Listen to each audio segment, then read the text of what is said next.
Noken sangat penting untuk masyarakat lokal di Papua. Mereka menggunakan noken untuk isi hasil bumi dan bekal.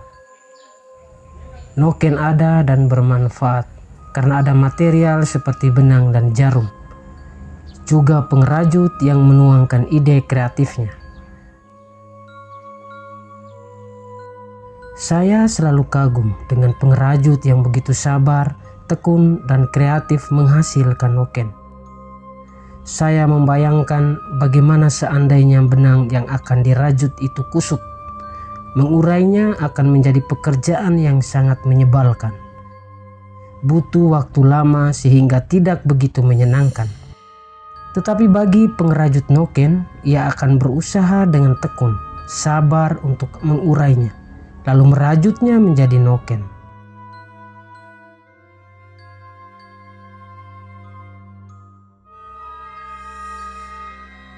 Sekarang saya mau cerita tentang noken, tentang orang-orang yang berusaha mengurai benang kusut lalu merajutnya menjadi noken. Tetapi bukan noken seperti yang saya ceritakan di awal. Ini soal lain, tetapi sama dengan merajut noken untuk isi bekal supaya kita kuat melangkah.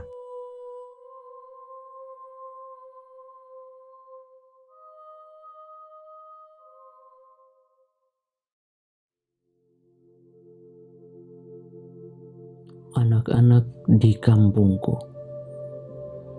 Anak-anak di kampungku tumbuh di sekolah. Seperti rumput subur mengundang hujan. Hijau membakar semangat. Akarnya tekun mencari. Di halaman buku ia duduk membaca, menulis dan berhitung. Hujan datang dan pergi, ia bernyanyi senang bagai kodok. Usai sekolah ia pulang kampung, sebab di kejauhan ibu menunggu, sedang rumah ingin dipeluk. Ibu dan rumah hanya punya saku. Ibu berbisik. Tak mengapa, jawab si anak. Sambil mengusap senyum, diambilnya sagu buatan ibu. Dibakar lalu dibagi-bagikan. Sagu bakar, aroma dan renyah kampung yang tak pernah hilang.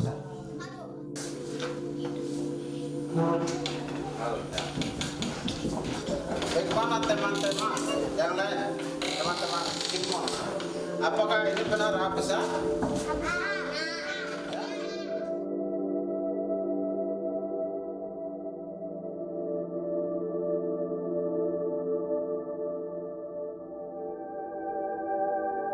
Saya mulai cerita ini dari Kampung Yuruf, sebuah kampung di distrik Yafi, Kabupaten Kerom, Provinsi Papua. Butuh waktu sekitar 5 jam dengan kendaraan bermotor dari Arso, ibu kota Kabupaten Kerom. Ada 3 sekolah dibangun di Kampung Yuruf, 1 TK, 1 SD, dan 1 SMP. TK dan SD milik Yayasan Pendidikan dan Persekolahan Katolik atau YPPK.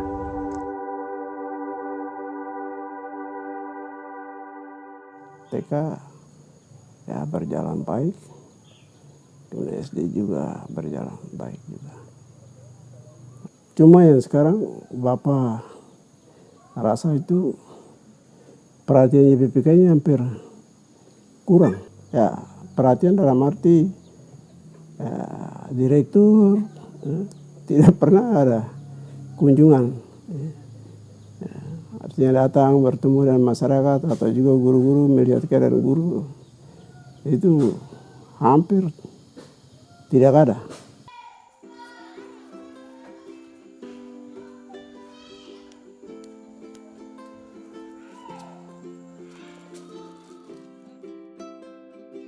TK Santa Maria Bunda Allah berdiri tahun 2007.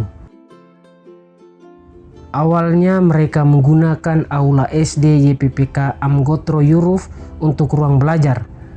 Sekarang mereka belajar di bekas ruang SMP yang dulunya masih satu atap dengan SMP Negeri 1 Web. SMP sudah memiliki gedung baru dan berdiri sendiri dengan nama SMP Negeri 2 Web.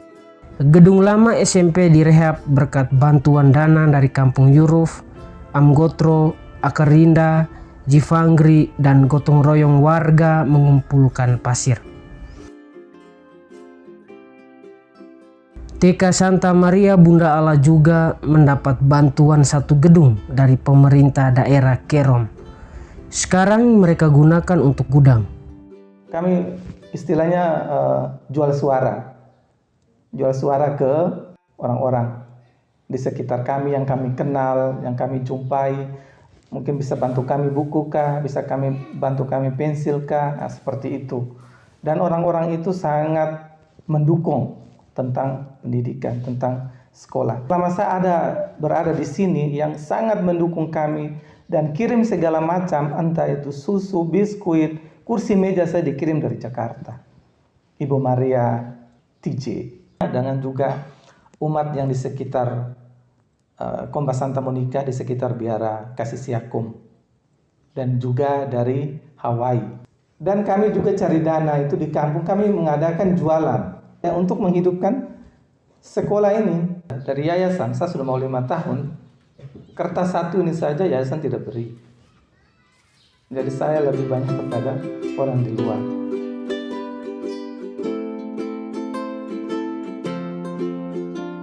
Kerom, Pegunungan Bintang, dan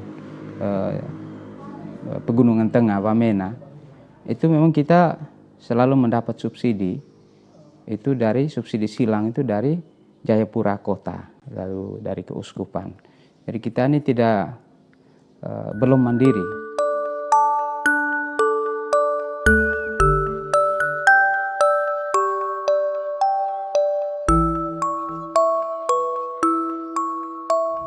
SD YPPK Amgotro Yuruf berdiri tahun 1989. Sekolah ini beberapa tahun silam itu sudah tidak berjalan karena gejolak sosial terjadi tahun 1978 hingga 1986.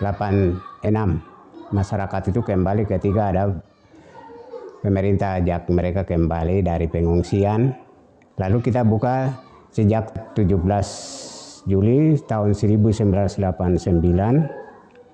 Kita buka sebagai perintisan kembali sekolah ini.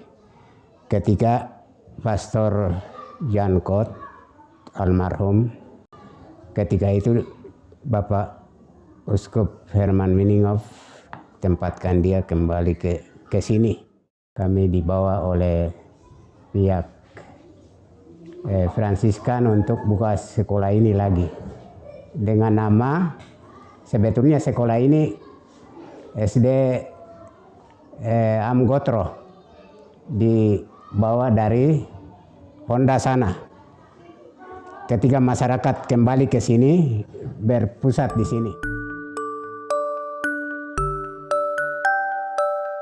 Siswa-siswi yang bersekolah di SD ini berasal dari 4 kampung: Kampung Yuruf, Amgotro, Jifangri, dan Akarinda.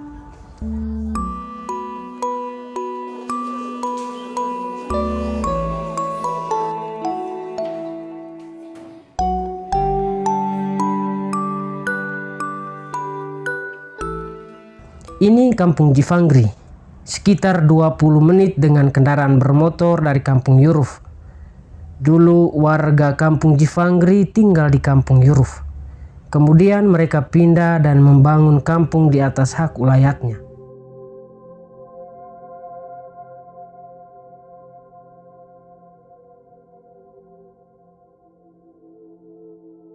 Tingkat kehadiran memang selalu ada sesuai dengan kondisi hidup.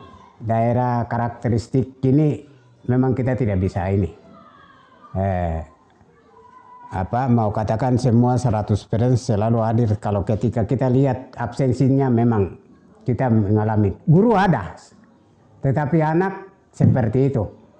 Cari makan bersama dengan orang tua, sering izin bantu mama pergi sogok sagu atau kerja kebun. Kami juga biasa izinkan, tapi Kami mau tekan mereka tinggal juga tidak bisa mengerti yang itu. Tapi tetap saja mereka tidak selalu malas. SD YPPK Amgotro Yuruf juga memiliki satu kelas jauh di kampung Akarinda.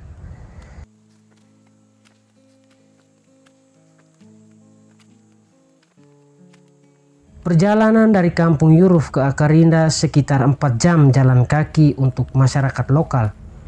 Bisa juga ditempuh dengan kendaraan bermotor sekitar 1,5 jam karena akses jalan belum baik.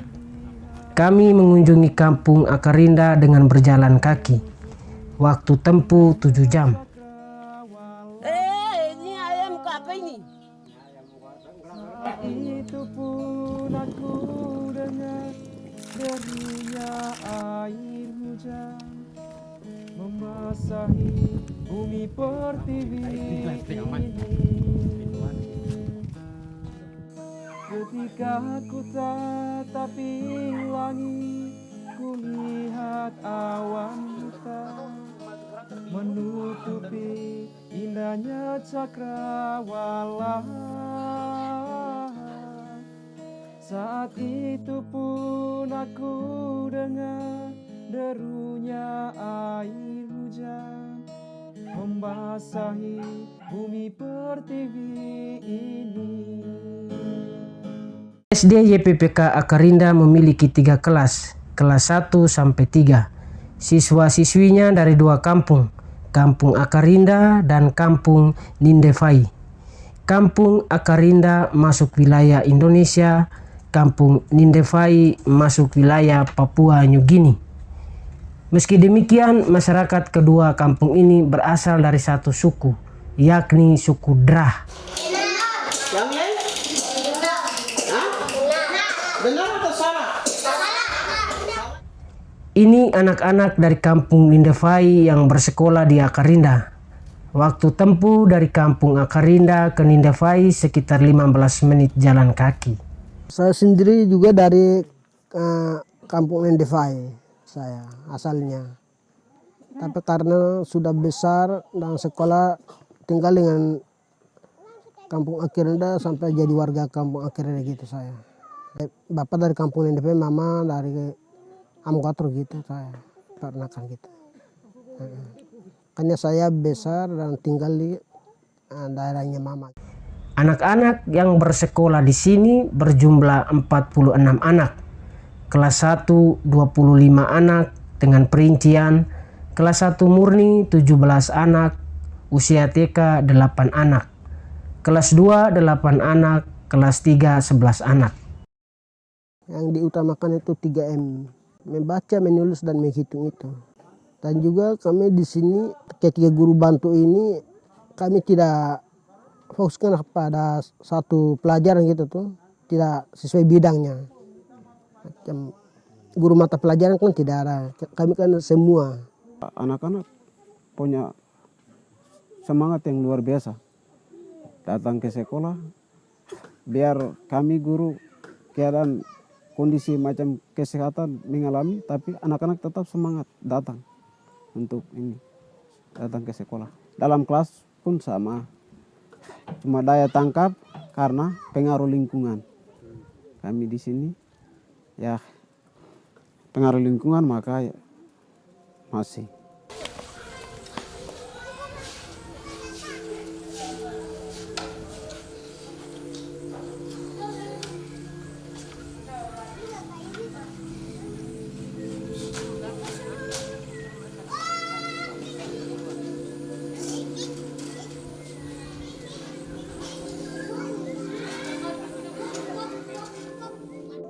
Kami sukarela hanya karena kita mengingat masa depan adik-adik kami yang sekarang ini. Harapan kami guru-guru ya bagaimana harus anak-anak kita ini harus lanjut sampai kembali datang untuk membangun kampung. Anak-anak ini akan melanjutkan kelas 4, kelas 5 dan 6 di SD YPPK Amgotro Yuruf. Mereka akan tinggal bersama kerabatnya di kampung Amgotro Waktu tempuh sekitar 15-20 menit jalan kaki dari kampung Yuruf. Kunci dari sekolah-sekolah yang ada ini ada di kepala sekolah. Sekolah-sekolah kita, sekolah yayasan. Kalau kepala sekolah dia betul punya kepekaan dan juga bisa melihat kekuatan-kekuatan yang ada di masyarakat, sebenarnya itu bisa membuat sekolah itu maju. Saya juga pernah punya satu pengalaman ketika saya di Kenandega. Bagaimana kita menarik minat anak untuk datang ke sekolah, tetapi juga apa yang kita lakukan ini juga bermanfaat juga untuk anak sendiri dan juga untuk orang tua. Itu program kami membuat program itu pemberian makanan tambahan. Kita buat setiap hari Sabtu. Sekolah menyiapkan susu, kacang hijau, gula. Lalu orang tua membantu anak itu bahan lokal, petatas, singkong, pisang, ubi kayu, juga kayu bakar. Nah, lalu di sekolah anak-anak kita bagi dalam kelompok, mulai dari kelas kecil sampai kelas besar, lalu dibagi dalam kelompok dengan guru pendamping. Proses untuk memasak itu dibuat di sekolah. Anak dilatih untuk bagaimana memasak, tetapi mereka juga menikmati makanan yang sedikit lebih dengan kolak atau dengan bubur kacang hijau. Dari kampung Yuruf kami berangkat ke kampung Umuaf, distrik Web, sekitar setengah jam dengan kendaraan bermotor. Mama menganyam Noken. Berapa lama Mama menganyam Noken?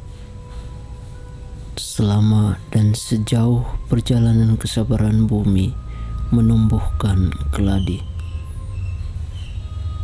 Lapar dan keringat ibu usai pulang dusun tak ia tanggalkan.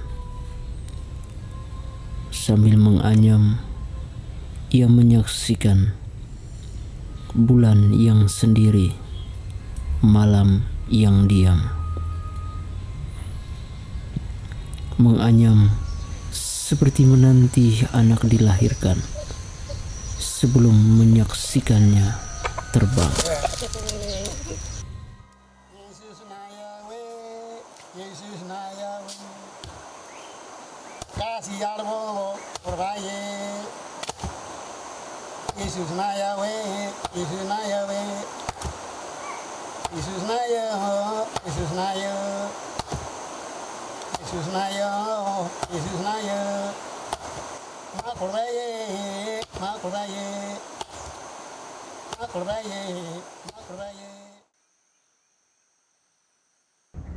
Kampung Umuaf dihuni oleh suku MM. Di sini juga berdiri 3 bangunan sekolah, 1 TK, 1 SD, dan 1 SMP.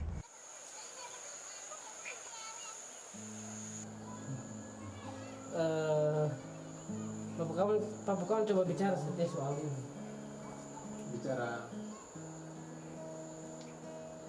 Sudah kabut di sana lagi. Kami bertemu Pastor Gebi di kampung Umuaf. Ia dan rekan-rekannya sedang berusaha bangun rumah singgah yang layak untuk anak-anak remaja dari kampung-kampung jauh yang bersekolah di SMP Negeri 1 Web, ibu kota distrik. Karena kami melihat keadaan dari anak-anak sekolah, terutama mereka yang datang dari tempat yang jauh.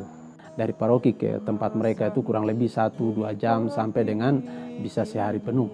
Nah, itu mereka datang ke sini lalu tinggal di rumah yang menurut kami rumah yang sebenarnya sudah tidak layak lagi. Indahnya cakrawala, saat itu pun aku dengar derunya air hujan membasahi bumi tertinggi ini.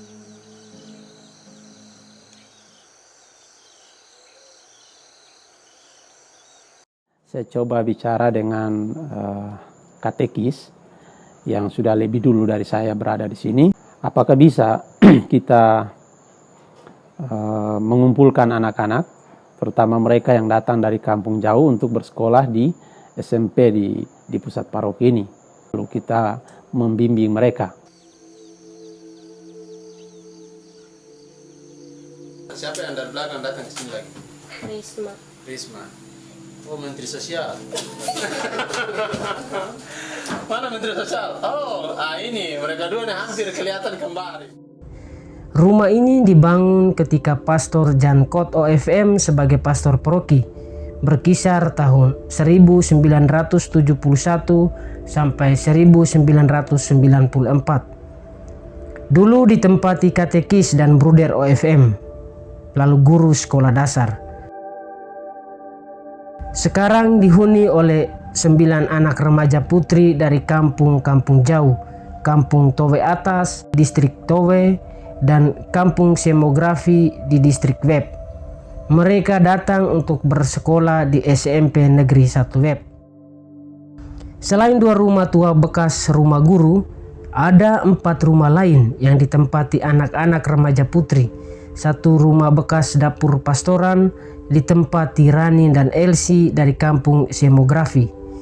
2 rumah di pinggir Kali M dibangun oleh orang tua dari Kampung Embi dan Yambrap 2 untuk 8 remaja putri dari kampung mereka yang sedang menuntut ilmu di Kampung Umuaf. 1 rumah di seberang Kali M dibangun oleh salah satu orang tua dari Kampung Semografi untuk anaknya. Sekarang ditempati 3 orang, 2 putra, 1 putri.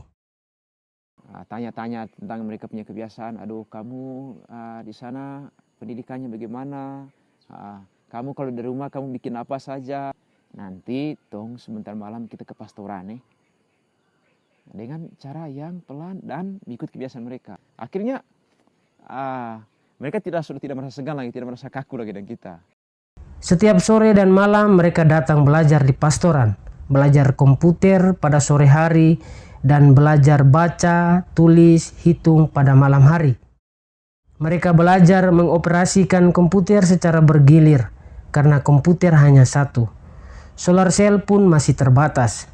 Selama kehadiran kami, belajar komputer ditiadakan karena arus listrik kami pakai untuk mencas kamera dan laptop. Kegiatan belajar didampingi oleh Pastor Gabi dan rekan-rekannya. Salah satunya Godi Usnat, seorang katekis yang selalu berbicara tentang pendidikan di Distrik Web lewat puisi. Buku pertamanya berjudul Mama Menganyam Noken. Di rumah singgah ini masih ada keterbatasan fasilitas yang menunjang mereka untuk bisa belajar dengan baik. Misalkan soal lampu, itu kan harus juga soal meja belajar. Oleh karena itu, pater, habis itu ada Pak Guru, dan juga dengan saudara-saudara lain yang ada di pastoran, kami bersatu dan berpikir bahwa alangkah baiknya mereka kami tempatkan untuk belajar di pastoran. Soal membaca, menghitung, habis itu berbicara, menulis.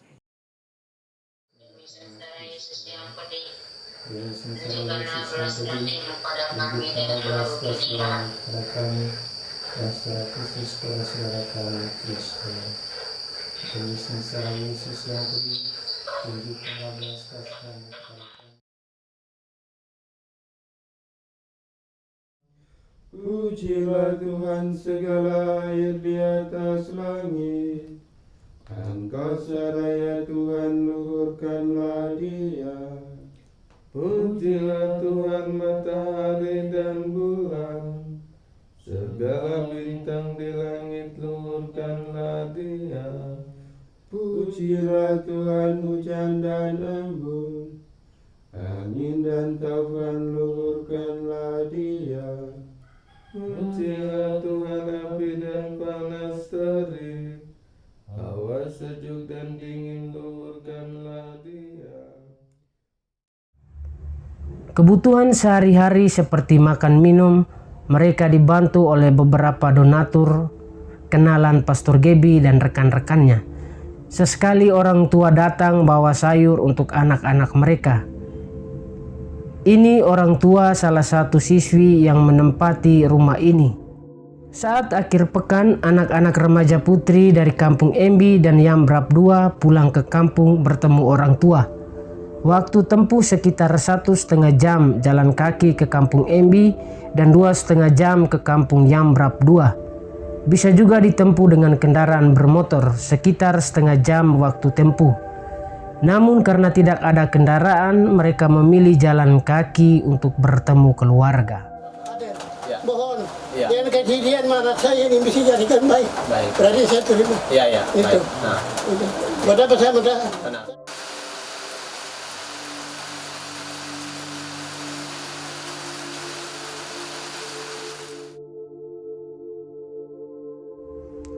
Anak-anak remaja putri dari kampung Towe Atas dan Semografi hanya bisa pulang ketika libur semester. Waktu tempuh ke kampung mereka cukup jauh. Dari kampung Umuaf ke kampung Semografi sekitar 5 jam jalan kaki. Dari kampung Umuaf ke kampung Towe Atas sekitar setengah hari jalan kaki. Kendaraan sudah bisa sampai ke kampung mereka, tetapi tidak setiap saat ada. Tamat SMP, mereka akan melanjutkan pendidikan di kota. Tinggal di lingkungan baru, apalagi di kota, butuh adaptasi dan pendampingan. Terlebih mereka yang berasal dari kampung dan usianya rentan, remaja putri. Tinggal di kos atau asrama tanpa pembina bukan hal yang diinginkan oleh Pastor Gebi dan rekan-rekannya untuk anak-anak binaan mereka.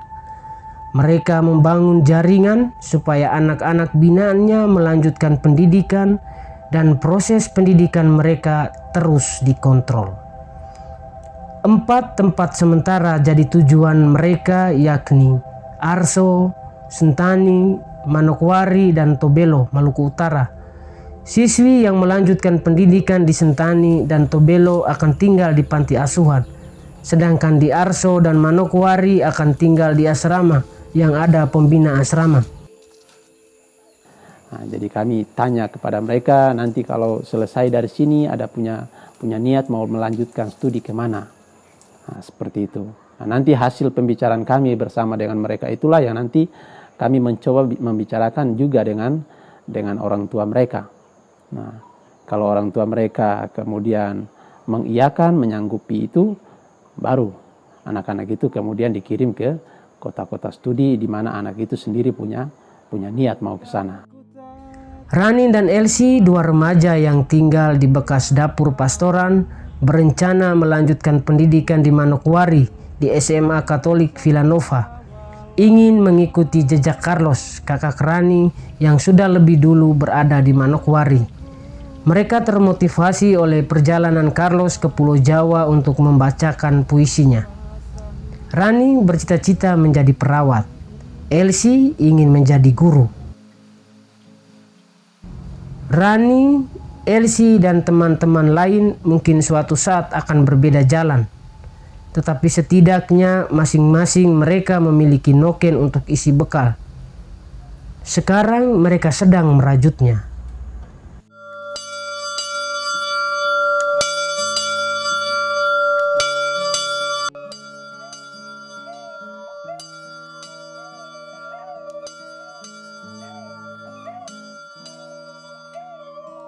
Ketika ku tatapi langit, kulihat awan hitam menutupi indahnya cakrawala.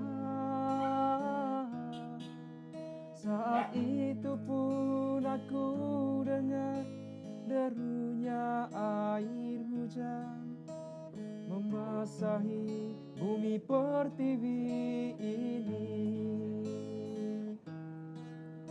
Ketika ku tatapi langit, kulihat awan hitam menutupi indahnya cakrawala.